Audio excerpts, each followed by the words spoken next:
தம்பி அர்ஜுனா ராமநாதன் இலங்கையினுடைய சாவச்சேரியின் பாராளுமன்ற உறுப்பினர். அவர் இலங்கையில ஆடின ஆட்டம் காணாது என்று இப்ப இந்தியாவில் தமிழ்நாட்டில்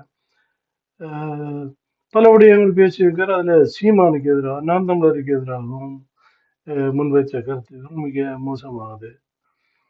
அவருக்கு அரசியலுக்கு 2 வருடங்கள், அதுவும் இந்தியாவில் இலங்கை தமிழர்கள் தொடர்பான அரசியல் சூழல், அதை நடத்துகின்ற தலைவர்கள், இல்லை அதனால் பாதிக்கப்பட்ட மக்கள் என்று பலர் இருக்கிறார். அப்ப அவர்களுடைய பின்பலம் என்று நீண்ட 30 வருட அரசியல் போராட்டம், மத்திய மாநில அரசுகளுக்கு எதிராக நிகழ்த்தப்பட்ட நீண்ட கொடிமொழியான சூழல்களில் பலர் குடும்பங்களை இழந்து அவர்கள் இந்த போராட்டத்தை நடத்தி இருக்கிறார்கள்.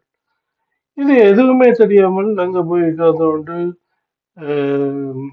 தெரியாதுன்ட்டு சொல்லி நீங்களே சொல்றீங்க. அதுக்கப்புறம் சீமானுக்கு எதிராகவும் வன்மத்தை கொட்டுவது, யூடியூப்கள்லையும் அந்த ஃபேஸ்புக்கள்லையும் வர்ற விமர்சனங்களை நீங்களும் அதே விமர்சனங்களை மறுபடியும் பேசுவது, இதெல்லாம் மிக கேவலமாக இருக்கின்றது.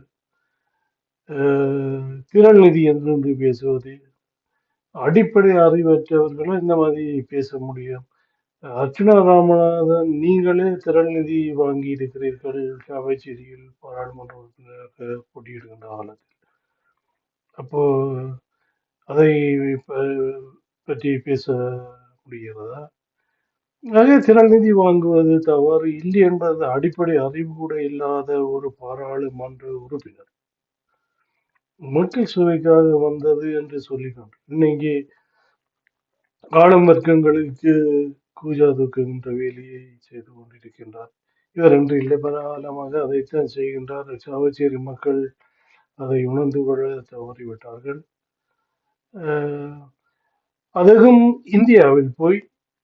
இந்தியாவில் இருக்கின்ற ஒரு தலைவரை அந்த மண்ணில் கேவலமாக பேசிவிட்டு வர முடியுமா? அந்த மக்கள் இல்லை, நாம் தமிழர் கட்சி இருப்பவர்கள் நமக்கு எதிராக செயல்பட வழிகிட்டால் எத்தகைய விளைவுகளை ஏற்படுத்தும். அவர்கள் ஜனநாயக வழி இருப்பதனால் இன்று வரை அமைதியாக இருக்கின்றது. இலங்கையில் யாழ்ப்பாணத்தில் தேசிய தலைவரை கேவலமாக அவர்கள் பேசிவிட்டு தமிழ்நாட்டுக்கு போக முடியுமா? தமிழ்நாட்டில் இருந்து ஒருவர் தேசிய தலைவரை யாழ்ப்பாணத்தில் கேவலமாக பேசிவிட்டு போக முடியுமா? அவ்வாறு தானே இந்தியாவில் இருக்கின்ற தலைவரை நீங்கள் பேசுவது.